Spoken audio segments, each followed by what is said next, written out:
Nathan Sterling stood outside the abandoned community center, rain soaking through his expensive suit jacket. He had been driving aimlessly for hours after discovering his fiancée Jennifer in the arms of his business partner, Thomas Webb.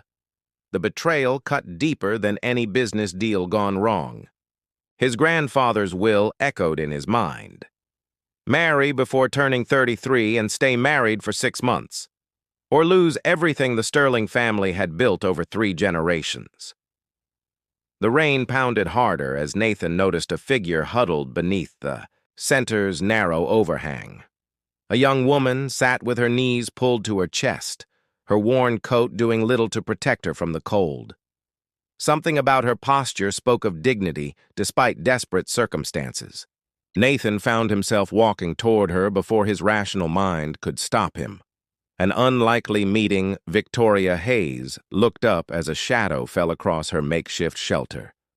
A tall man in a ruined designer suit stood before her, water dripping from his dark hair. His eyes held the same exhaustion she felt in her bones. She had been living this way for 3 months since selling everything to pay for her brother's medical bills. The surgery costs kept climbing and time was running out for Oliver. "I need your help," Nathan said, his voice raw with desperation. Victoria tensed, preparing to run if necessary. She had learned to be cautious during her time on the streets. But something in his expression made her pause. "I'm not interested in whatever you're selling," Victoria replied, her voice steady, despite the cold making her teeth chatter.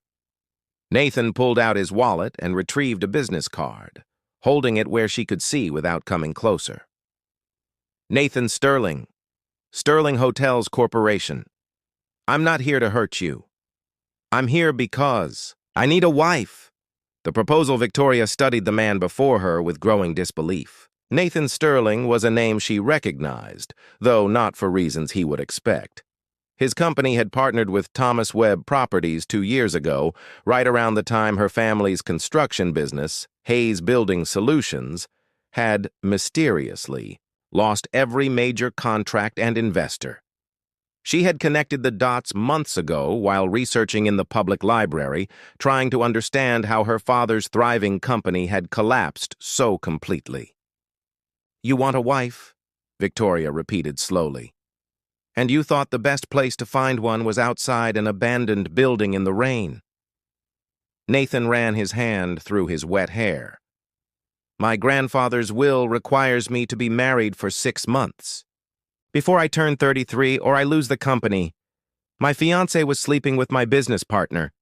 My birthday is in 2 weeks. I'm out of options." Victoria stood slowly, meeting his eyes directly. Despite her circumstances, she maintained the bearing of someone who had once moved in very different circles. "What exactly are you offering?"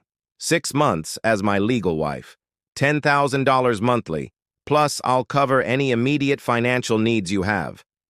After 6 months, clean divorce, no complications. The hidden connection Victoria's mind raced.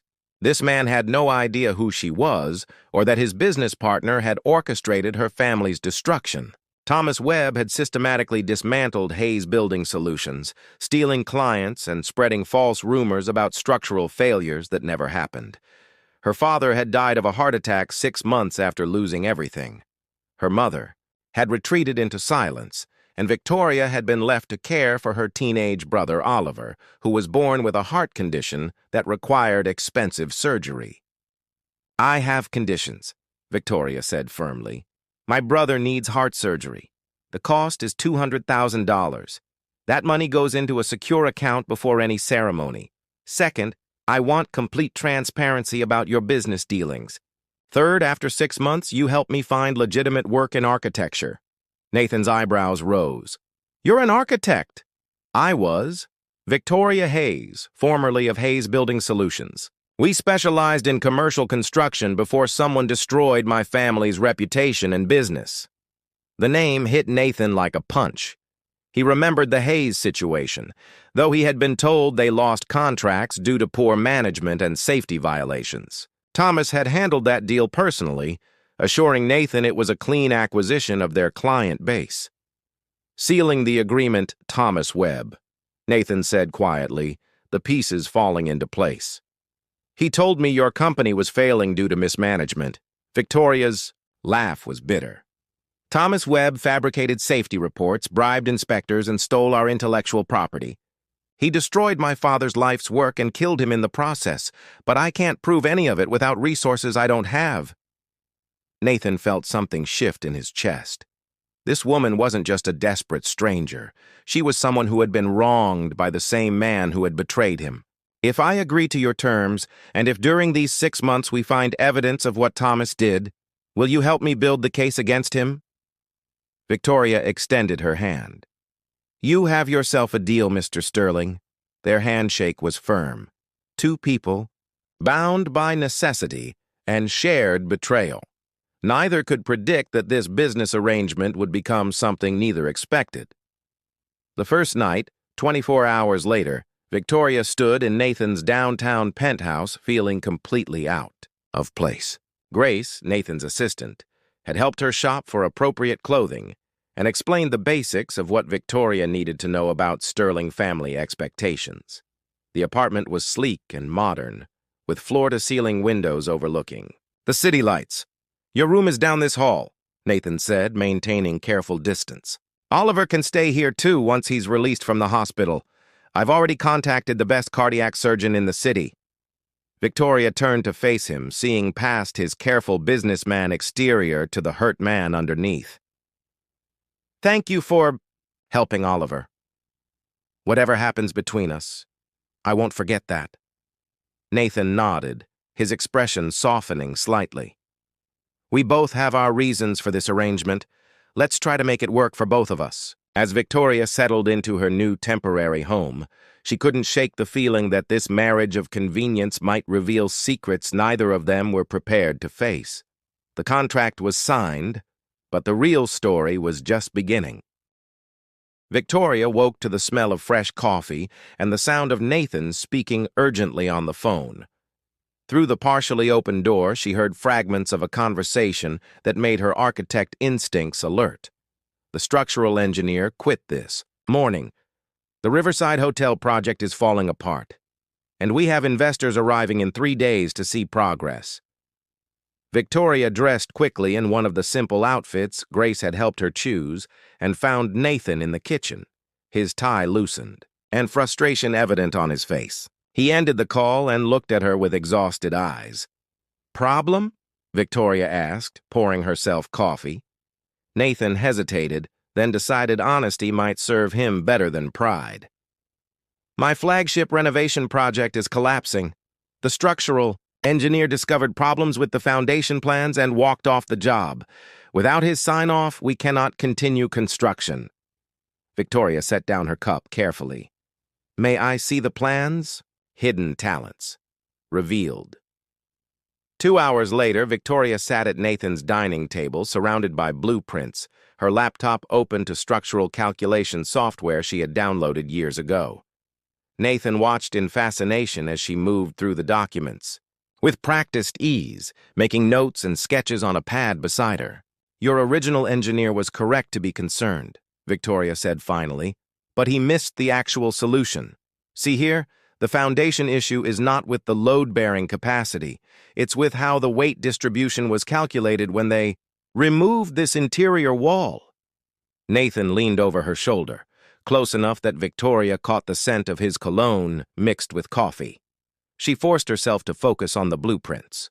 The building is from 1920, Victoria continued, her finger tracing lines on the plans.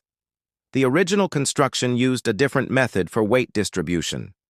If you reinforce these 3 points and add support columns disguised as architectural, features here and here, you maintain the open floor plan while ensuring structural integrity.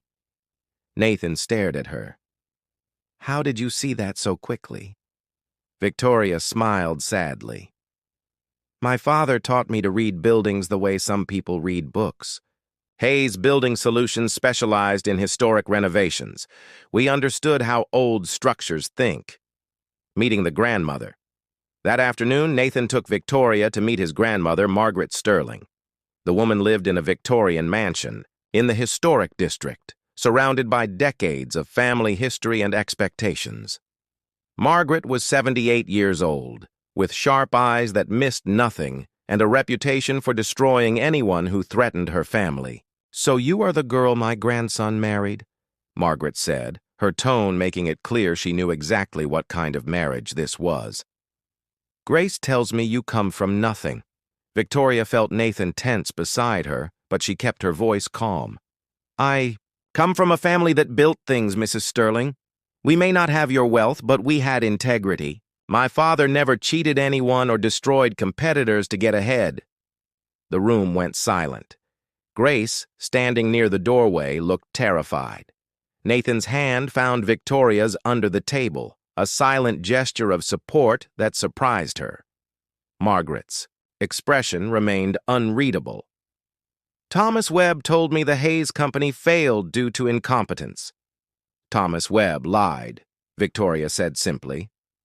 "But I understand you have no reason to believe me over him." Something flickered in Margaret's eyes. "Show me what you did for Nathan's hotel project." The grandmother's test Victoria spent the next hour explaining her structural solutions to Margaret, who had been a civil engineer before marrying into the Sterling family. The old woman asked sharp, technical questions that would have stumped someone without real knowledge. Victoria answered each one confidently, her expertise evident. "Your father taught you well," Margaret said finally. "I remember James Hayes. He bid on one of our projects 15 years ago. Good man, honest proposal. Thomas convinced Nathan's father to go with someone else." Victoria's breath caught. "You remember my father?" "I remember Thomas being very insistent that we not work with Hayes Building Solutions. At the time, I thought he had valid concerns. Now I wonder what he was really protecting."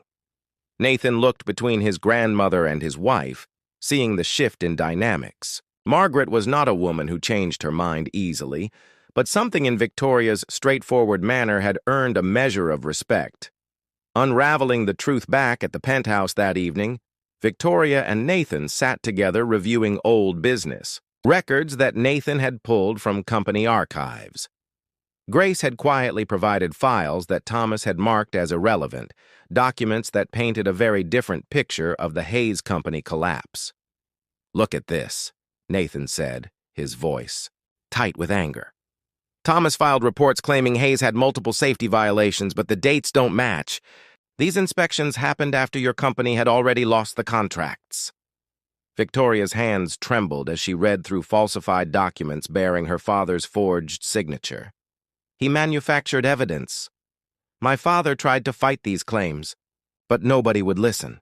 The legal fees bankrupted us before we could prove the truth." Nathan pushed back from the table, running his hands through his hair. "I trusted Thomas. I believed everything he told me about business acquisitions and market positioning. How many other companies did he destroy?" "At least 4 that I found during my research," Victoria said quietly. "Small construction firms that competed for the same contracts. All of them had mysterious safety issues or financial problems right before Thomas swooped in to take their clients." Growing closer, the discovery created an unexpected bond between them.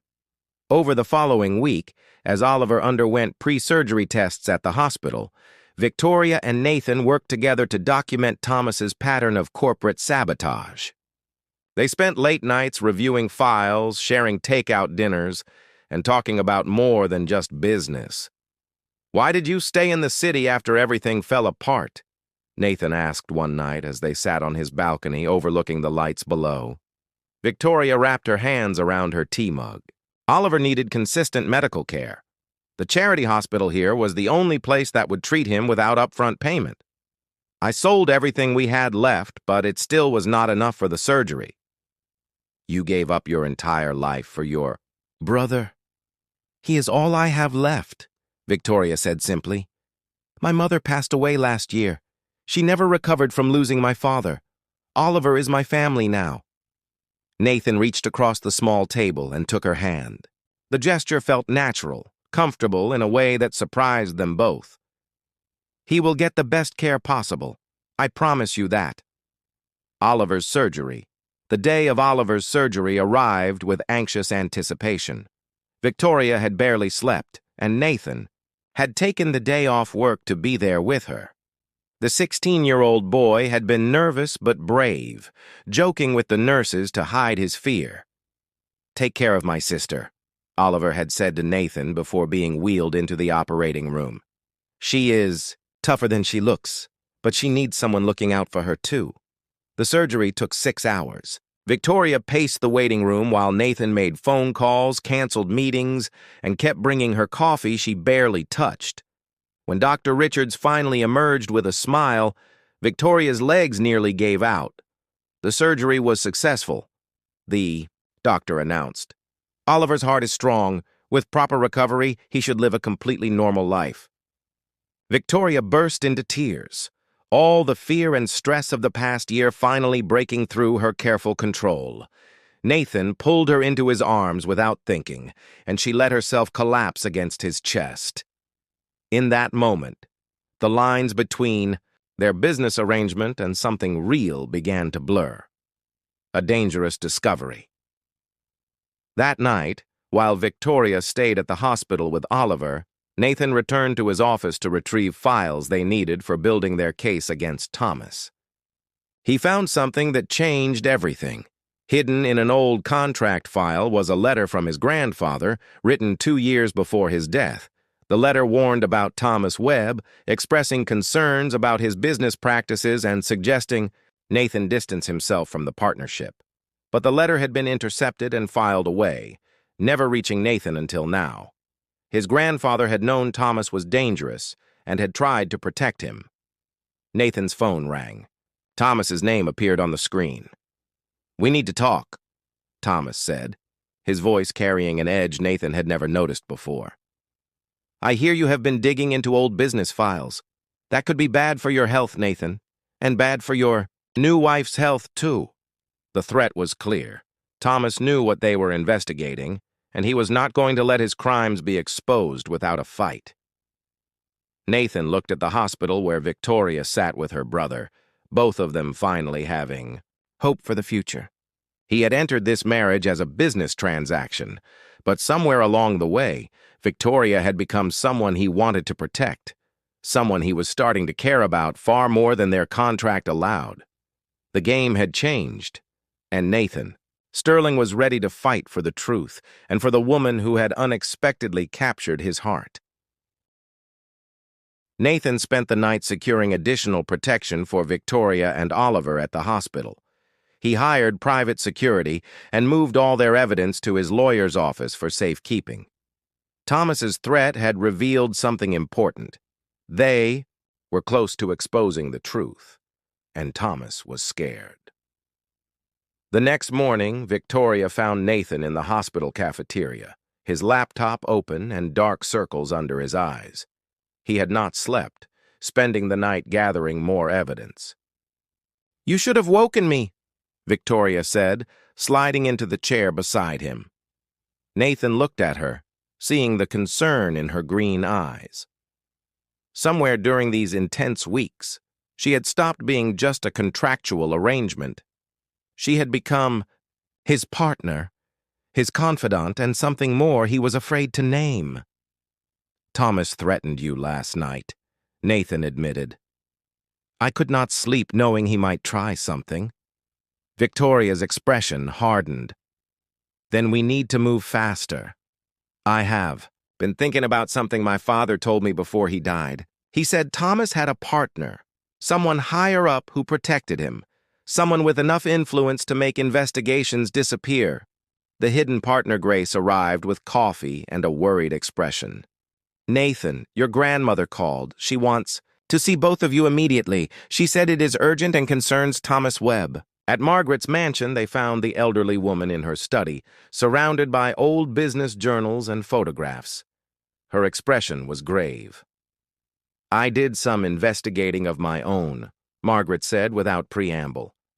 "Thomas Webb has been embezzling from Sterling hotels for 3 years. Small amounts, carefully hidden, but consistent. He has been using shell companies to funnel money and assets. Nathan felt his world tilt. "How much?" "Nearly $5 million, Margaret replied. "But that is not the worst of it. Jennifer was involved. Your former fiancée helped him access accounts and cover his tracks." Victoria reached for Nathan's hand instinctively. The betrayal ran deeper than either of them had imagined. Jennifer and Thomas had not just been having an affair. They had been systematically stealing from Nathan while planning to destroy him. "There is more," Margaret continued, her sharp eyes on Victoria. "I found the original inspection reports for Hayes Building Solutions, the real ones before Thomas altered them. Your father's company had perfect safety records. Every violation Thomas reported was fabricated." Victoria's eyes filled with tears. "My father died believing he had failed, that somehow his work was not good enough." Margaret stood and walked to Victoria, placing a weathered hand on her shoulder. "Your father was an excellent builder. Thomas destroyed him because Hayes Building Solutions was winning contracts Thomas wanted. It was pure greed and jealousy." The evidence mounts over the next week. While Oliver recovered in the hospital, Nathan and Victoria worked with Margaret and a team of lawyers to build an airtight case against Thomas. They discovered he had destroyed 6 other companies using similar tactics, always staying just ahead of investigations. "We have enough to go to the authorities," Nathan's lawyer said during a meeting. "But Thomas has connections. He might try to flee." "Then we do not give him the chance," Victoria said firmly. "We confront him publicly, with witnesses and evidence. He cannot deny." Nathan studied his wife across the conference table. She had transformed from the vulnerable woman he met in the rain into a fierce advocate for justice. Her strength amazed him daily. "The investor meeting for the Riverside Hotel is in 2 days," Nathan said slowly. "Thomas will be there, along, with major shareholders and media. If we present the evidence then, he cannot run or hide."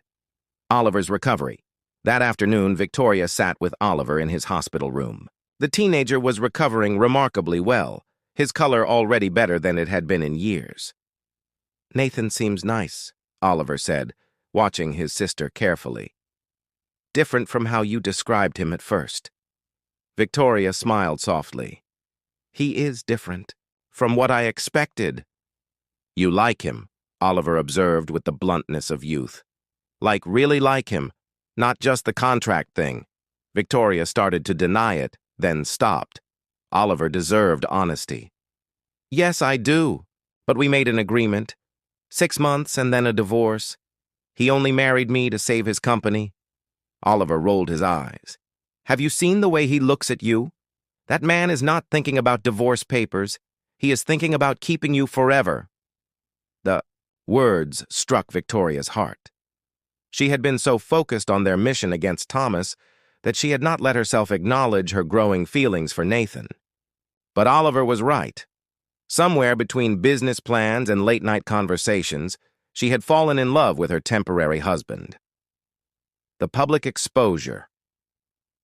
The Riverside Hotel investor meeting filled the grand ballroom with shareholders, media representatives, and business leaders. Thomas arrived confident, expecting another successful presentation. He had no idea what was waiting. Nathan stood at the podium with Victoria beside him, Margaret in the front row, and their legal team positioned strategically around the room. "Thank you all for coming," Nathan began. "Today we are here to discuss the future of Sterling Hotels, but first, we must address crimes that have been committed against this company and others." Thomas's expression shifted from confusion to alarm as security personnel moved to block the exits. Nathan presented the evidence methodically: bank records showing embezzlement, falsified safety reports destroying Hayes Building Solutions and other companies, communications between Thomas and Jennifer planning to take over Sterling Hotels completely. Each revelation was supported by documents, testimony, and irrefutable proof. Thomas Webb has systematically destroyed businesses and people to enrich himself, Nathan concluded. He caused the death of James Hayes by destroying his company with lies. He embezzled millions from my family's business. Today, justice begins. Federal investigators who had been briefed the day before moved forward to arrest Thomas. His protests and threats meant nothing against the mountain of evidence.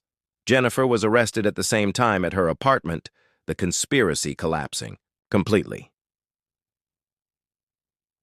The truth sets free in the weeks that followed. The truth about Hayes Building Solutions spread through the industry. Victoria's father's name was cleared, his reputation restored.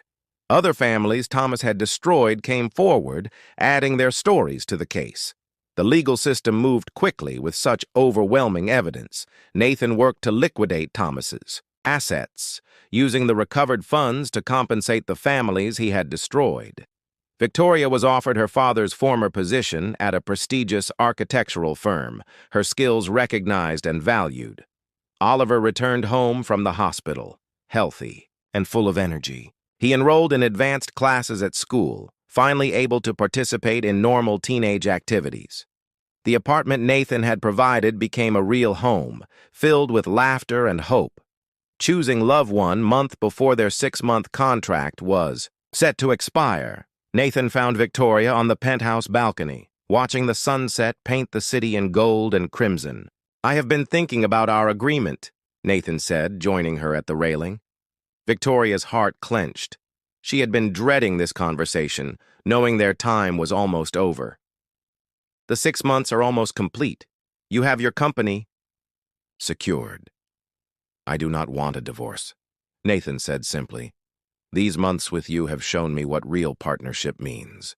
You are brilliant, strong, compassionate, and somewhere along the way, I fell completely in love with you." Victoria turned to face him, tears streaming down her cheeks. "I love you too. I have for weeks, but I thought you still saw this as just a contract."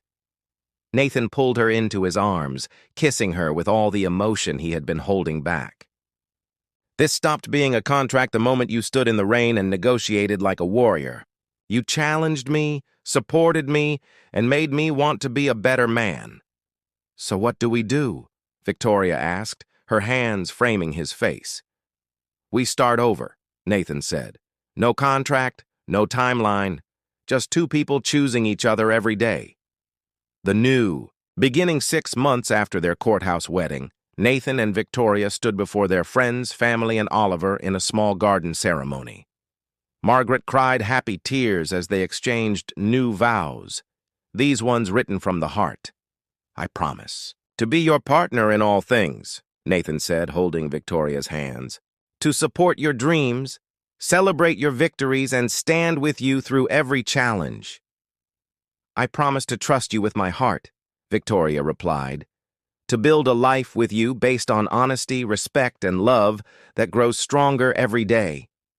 When they kissed, Oliver cheered loudly, making everyone laugh.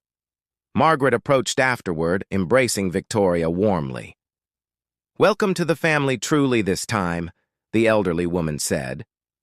"You have given my grandson something I thought he would never find: real love and true partnership." Victoria looked at Nathan, seeing her future reflected in his eyes. They had started with a desperate contract in the rain. They had fought corruption and exposed lies together, and through it all, they had discovered that the best partnerships were built not on agreements, but on genuine love and mutual respect. The contract marriage had ended, but their real marriage was just beginning. Together, they would build something stronger than any business deal could create, a life filled with love, purpose, and endless possibilities. The end.